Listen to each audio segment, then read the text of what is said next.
All right, welcome to this episode of the Joyful Scaling Podcast. Today, we're talking about healing from past trauma and unprocessed pain and the transformation that is possible through Christ. I'm here with Brenda Gomez. She is a speaker, teacher, and mindset coach, and she's the author of an amazing book. It's called Do Not Conform, Transformation Awaits, a spiritual guide to healing and thriving. Brenda is passionate about seeing others heal so they can thrive. And she uses her book as a teaching tool to help others find healing from childhood trauma and unprocessed pain. So I want you to think about this, ladies. This is a tough topic. And maybe this is a topic that you've kind of squished down and like, I don't have to think about that. And you think it's not impacting you, but it really is. And we're here to tell you that healing is there. It's available to you, but only when you do the work. So let's welcome Brenda to the show. Hello, Judy. Hello, friends. I am so excited to be here. I am so excited to be with you and to pour into your ladies, your wonderful, wonderful community.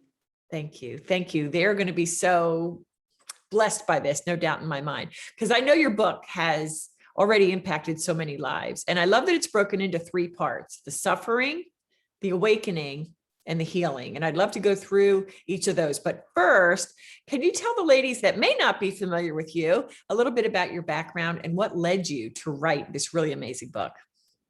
Well, the funny thing is that I'm really, I'm a hygienist, really. I don't know how I got caught up in writing a book, but God knows how we get caught up in things, right? He has a perfect plan. And so I think that working as a hygienist has given me the opportunity to work with people, to get the inside scoop of all kinds of generations. And so that has been sort of like a lab, like a study lab for people, humanity, perseverance, joys and sufferings and things like that. But really, on a personal level, I have experienced trauma and I have experienced unprocessed pain.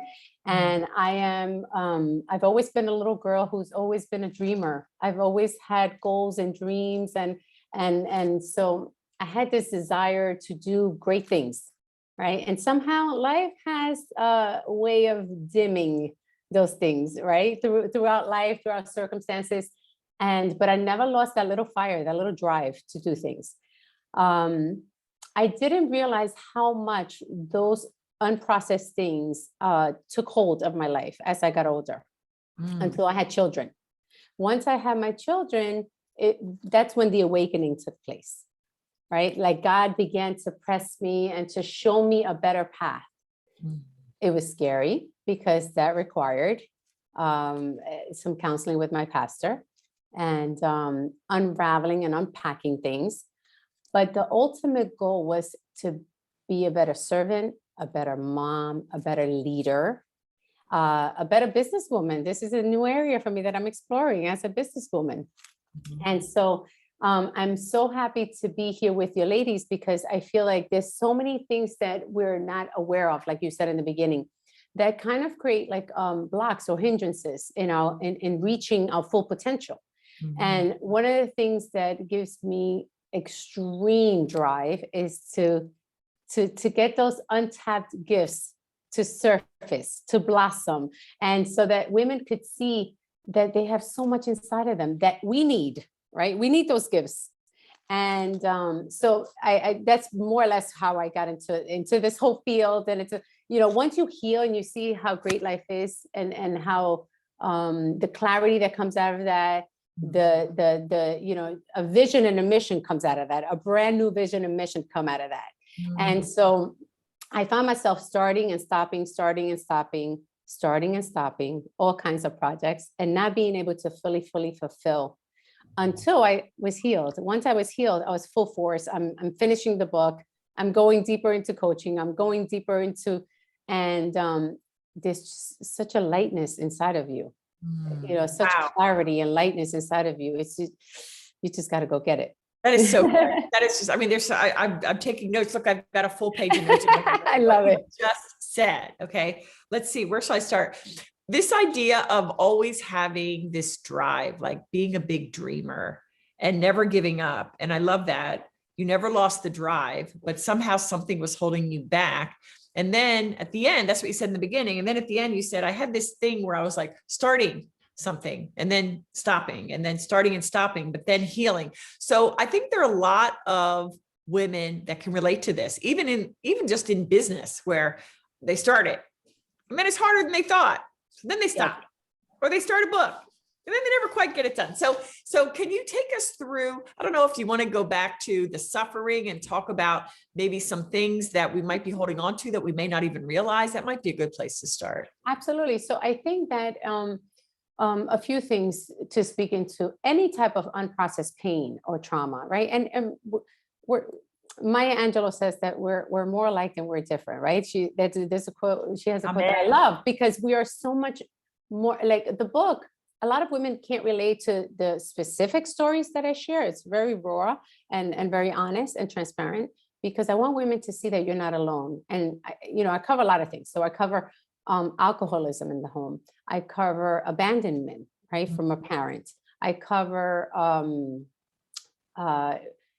violence. I cover abuse. There's all kinds of abuse, right? And so those things, even though we're strong and we're busy and we have jobs and we have families and we're moving around in life, it doesn't mean you're truly living, because that's deposited into your body. And until you unpack that, you're not truly free. So how does that show up, for example, in business? Your reaction to things, the way you respond to your triggers. Everyone has like some type of trigger. How do you respond to it? Do you respond to that from a place of health, of awareness, or do you respond in a way that doesn't edify and doesn't build your business? And so you have to explore, where did that come from? Why do I respond in the way that I respond? Why? A lot of it is fear, right? That's a big part of the book, is anxiety. For me, it was anxiety. That's how it showed up in my work, in my life, in my marriage, with my children.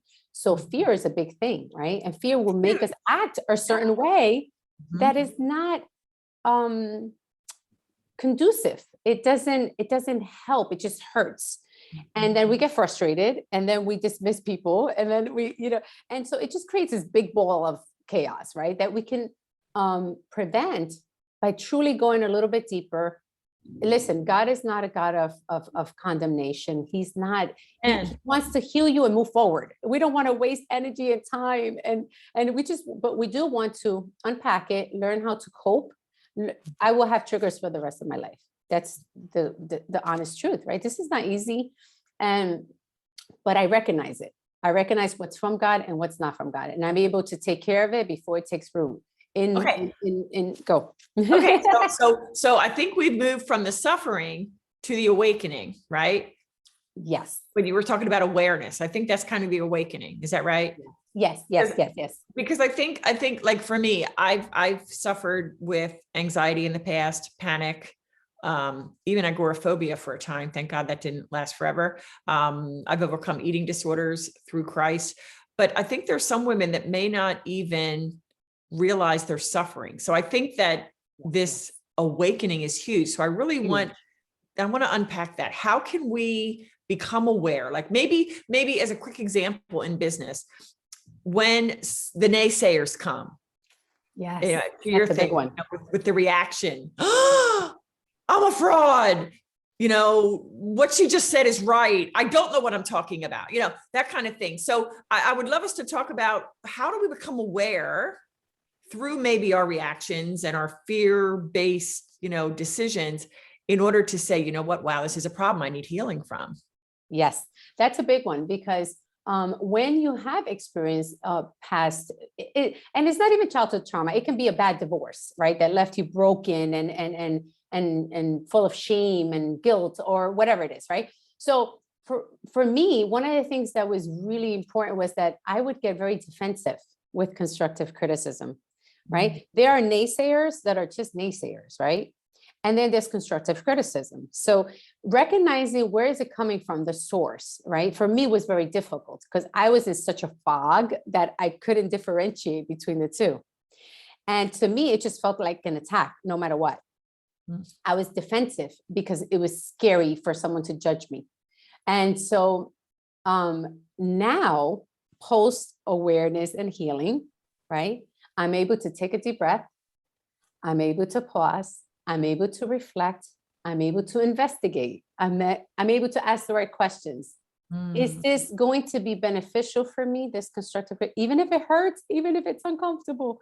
Or is this someone that really I don't need to put energy into because it's just someone who wants to do what I'm doing and is not able to? So they're scared and they're on their own journey of healing. And so I basically pray for them. I do. I pray for them. I don't entertain it. I don't enter into it. I choose to separate myself from that.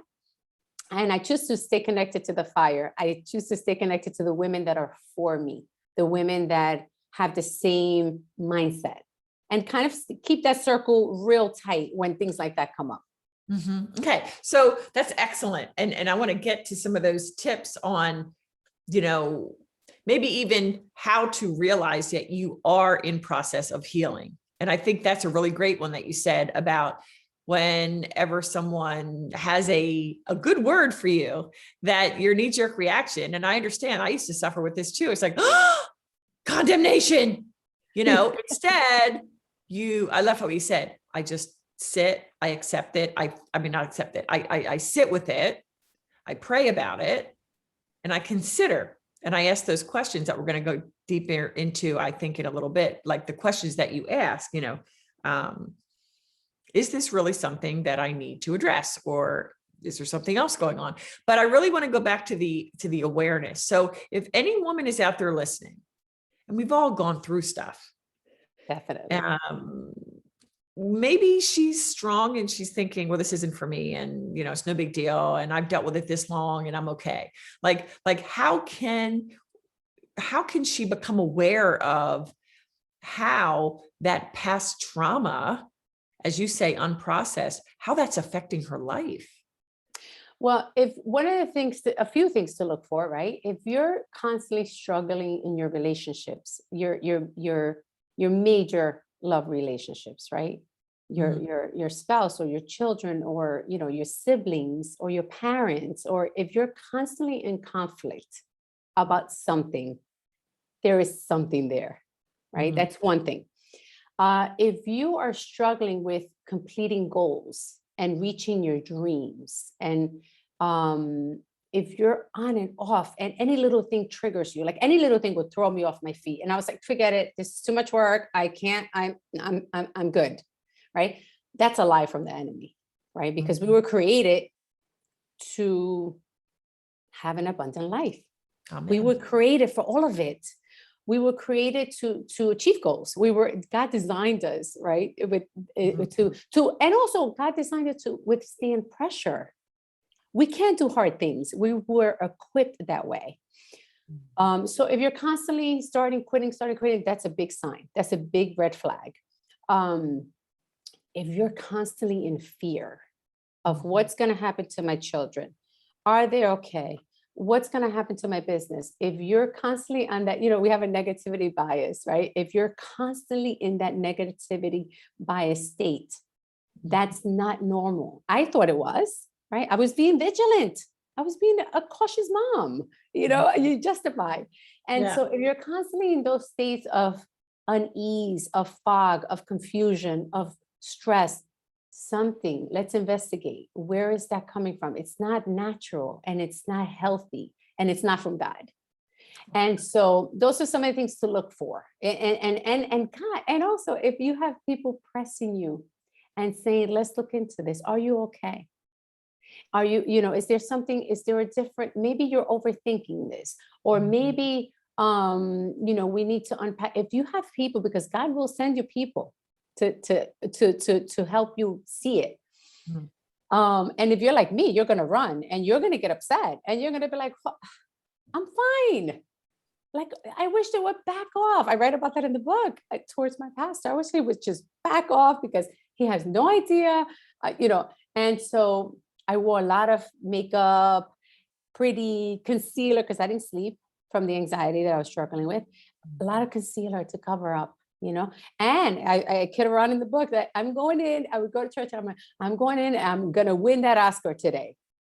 How are you doing? Wow, how about that? Yeah. Wow. So interesting. right? I'm fine. I'm great. Like, I mean, you develop these skills of coping that you believe it yourself, that you're fine.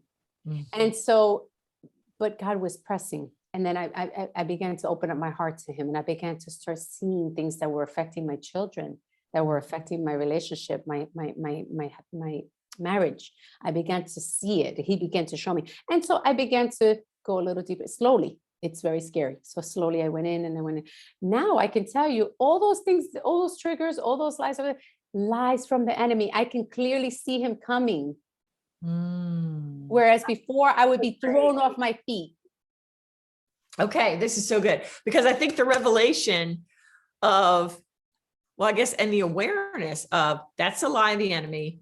I reject you in Christ and move on, and not even spend time ruminating it. Yes. Because what I find is, and I want to talk really deep about the healing, the process of healing and what that looks like and how we can get there.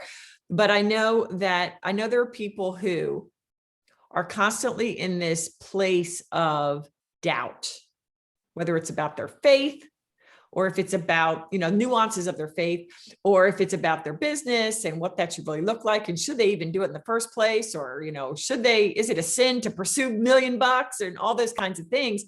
And the enemy gives this thought, this doubt, and they spend so much time ruminating in the doubt instead of deciding, this is what I'm doing. I'm going to go to God for direction. Do you know what I mean? And they just spend so much time, what I call wallowing in the indecision.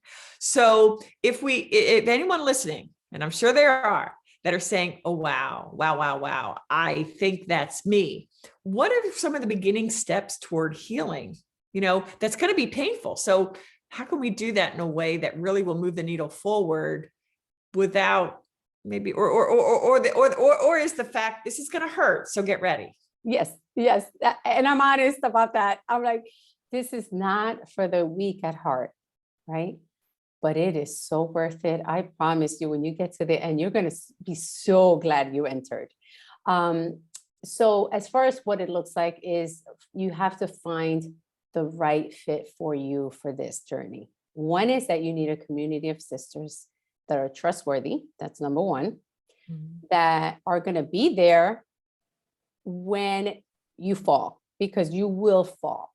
It will be painful. For me, it was doubled over pain, because when you start entering into these things and you start to remember all the things that you tucked under the rug, and you have to unpack that, it's painful, right? So for me, it was excruciating pain. It was doubled over pain. And so when you start to get to that place, you quit. You quit halfway through, because it's too hard. It's too much. I have to function. I'm a mom. I have work. I have business. I can't do this right now. But then you have your sisters, your community that say, no, we're going to do this till the end, and we're going to walk together. We're going to interlock arms, and we're going to walk you all the way to the end. So that's super, super important, and having somebody that's trustworthy. And I had two powerhouse prayers, my praying community, right? My covering. And so that's one thing. The other thing is that you have to find the right fit where you feel comfortable being open and raw and transparent. That's important, because if I say, one of the quotes that I say in the book is that you can't heal unless you enter, unless you go through that pain, unless you sit in that pain, right? It's sorrow comes through the night, but joy comes in the morning. Right? You got to go through that sorrow, right, to experience the joy in the morning. So those are some of the things, because not everyone is for you. Not everyone is for this healing. Not everyone is willing to unpack that with you. Not everyone wants to go there with you. Right? So finding the right person for you. And sometimes you have to go through a few people to find the right person for you. That's one. I'm working with as a coach, I'm working with a lot of people that are in a lot of pain. I'm basically leading them towards the journey of healing. I'm the first step. So maybe practicing with a life coach, unpacking with a life coach, knowing that the life coach does not have the credentials to help you take you all the way, but it's a good step. It's a good starting point, right? And so that's what I do. I kind of help them get their thoughts in order so that they're able to enter into that. And I think being honest and naming it, for a lot of years, I justified, right? Because I wanted to honor my mom. I didn't want to hurt the people that I love. And so I protected that, and that kept me from healing longer than I needed to. So we got to name it for what it is. If it was abuse, it was abuse. There is forgiveness. I speak a lot about forgiveness. There is forgiveness, right? There's forgiveness, but it is what it is. And we don't sugarcoat that, because that keeps us from healing. And so, those are some of the things that are involved with the healing process, the actual healing process. Okay, great. That is so good. And I can imagine that would be very hard. So when you're talking about like someone can work with you, someone can work with a pastor, someone can work with maybe a therapist, but how do you know when you are healing? How do you know when you are coming, on your way to the other side? Okay, this is a great question. I love this question. So I remember the exact moment that I healed, right? And my pastor said to me, "There's one more thing." We unpacked everything. We went through the whole entire thing from A through Z. And he said, "There's one more thing." And one of the things that I did was I wanted to give my kids security and joy, and I wanted them to have that, right? But it was very superficial because it was constructed by me. It wasn't real. I wasn't living it out. I wasn't living it, right? So he said, you can't give them what you don't have, right? We know that. They will model, they will watch you, and they will get, and it will be out of an overflow. They will get it from you, right? But one of the things that was really big, and it's big for a lot of women, is that I didn't feel worthy. I didn't feel worthy. Like you said, you said something key, and I wanted to touch on this point. You said something like, we don't feel worthy of making a lot of money. We don't feel worthy of that. We don't think we can. There's a lot of guilt around money. Yes, Oh my goodness, yes. am I a Christian if Yes. I have $1 million on my goal list? Yeah. I struggled with that, right? I think I still struggle with that. I think I still, because we're on a journey of growth. And so for me, it was like, to think about it. But the thing is, like, I can help more people if I make more money. I can help more, which is my heart. So we have to, but that's one thing, but feeling worthy of what God is trying to give you. He's handing it to you, but you have to feel worthy that he died for you. So that was one of the things that my pastor said, "Brenda, God wants this for you." He wants it for you. Like he's handing it to you. Like, you're my daughter. I died for you. Right. And so that's one of the things that I try to help women to understand. It's like, but you don't feel worthy until you know God's character, until you know who you are in his eyes. Right. I knew him and I knew of him, but I didn't know that he was for me.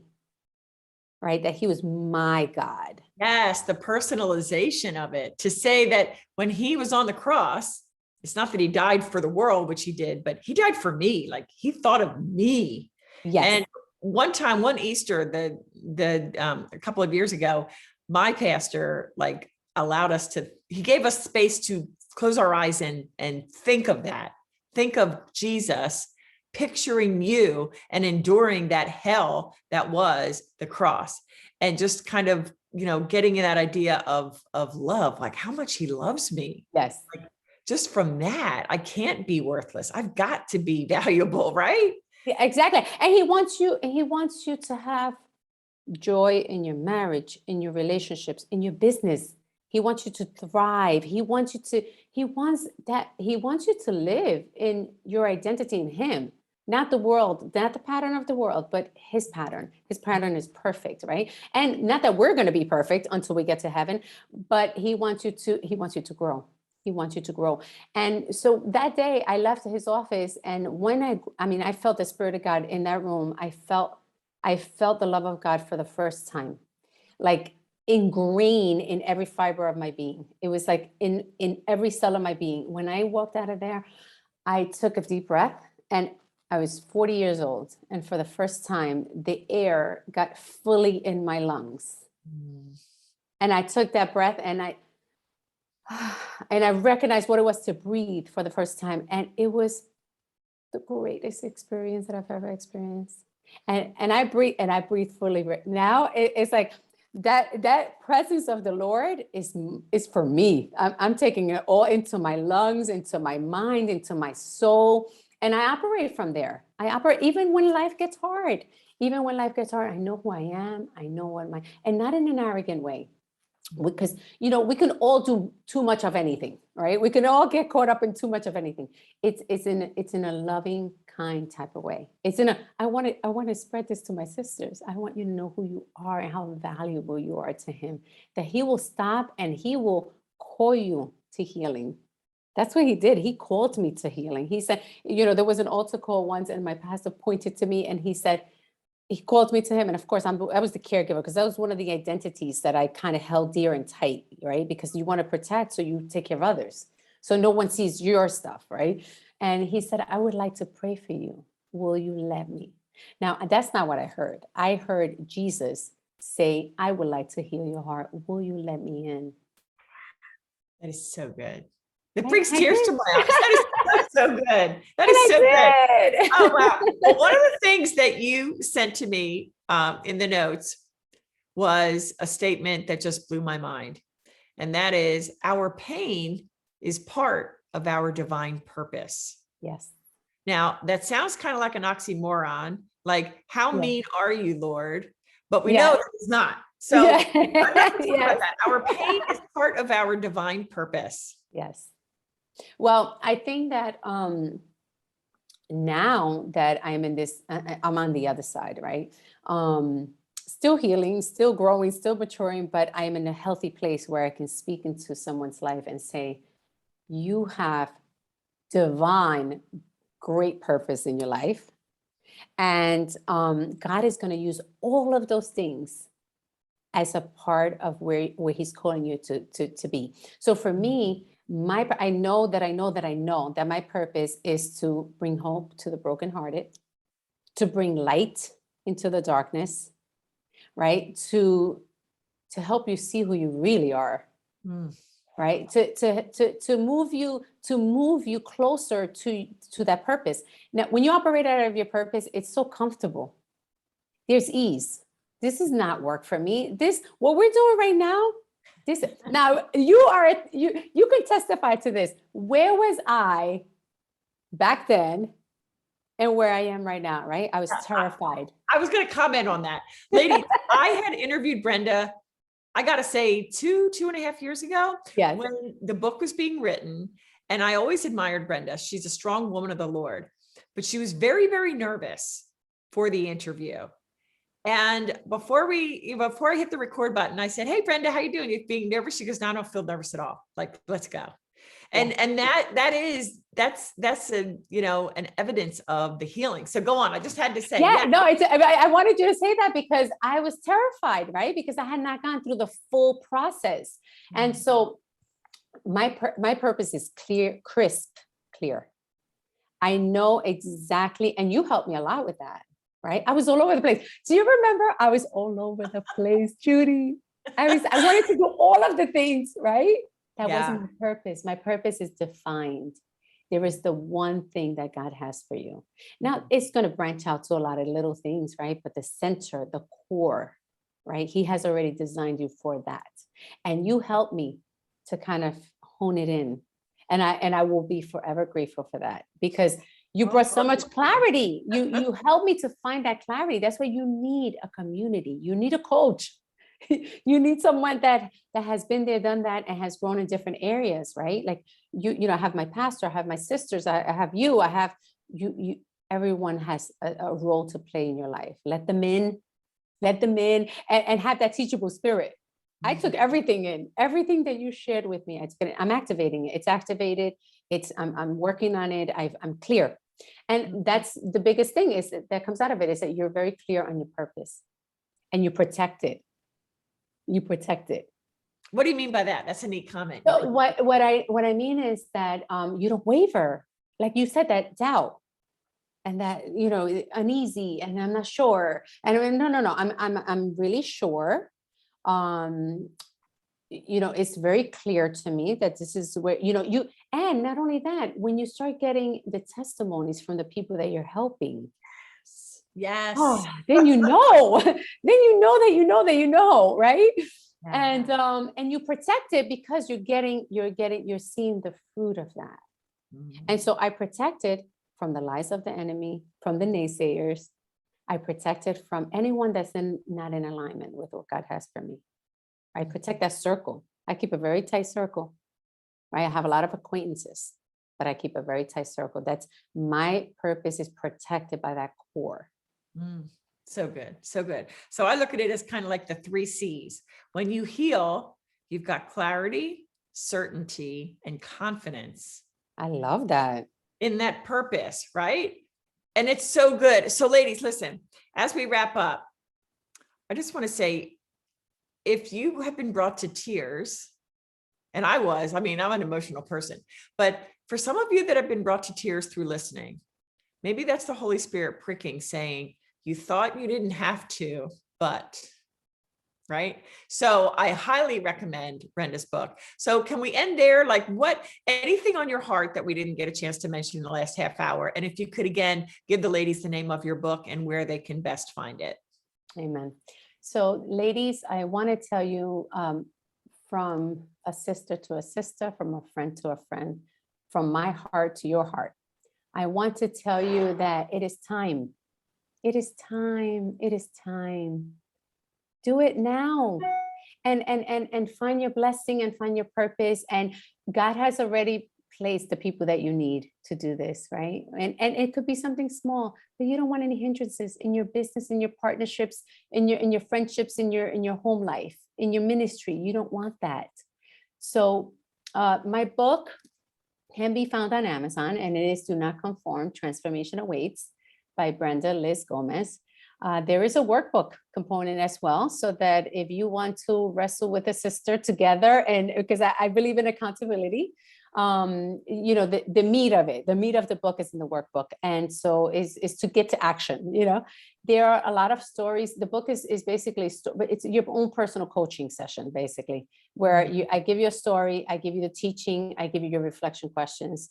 And so it's work on you, the beautiful you that God created. And so I'm looking forward to this new season and whatever it is that God has for all of us. Yes, that is so good. Is there a place online that the ladies can actually connect with you? How can they do that? Yes. So you can go to brendacertifiedcoach.com and you can email me through my website. And there's a lot of information on the website that you can look at that Judy helped me to hone in. Thank you for that. But really, I love you, Judy. It's Jesus. I am so grateful for you, for all your work and everything that you're doing. Oh, Brenda, thank you. I am honored to have you here on the show.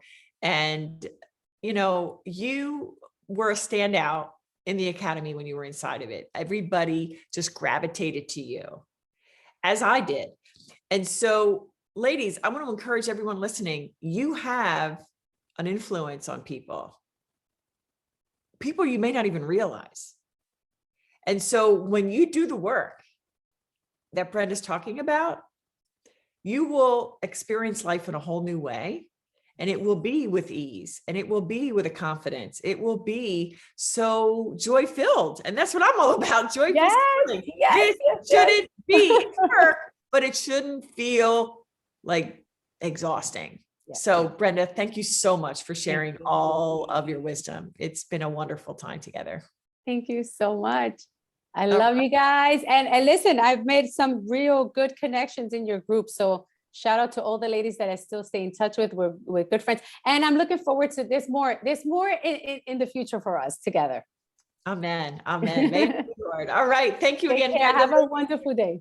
Thank you. Thank you. Ladies, thank you for listening. And if you've enjoyed this episode, would you please just take a moment right now, especially if you're on iTunes, take a moment, or Apple, whatever it's called, take a moment, leave a rating and a review, even if it's just a word or two, and be sure to reach out to Brenda because she has a heart to serve. So once again, thank you for listening, and we will see you next time.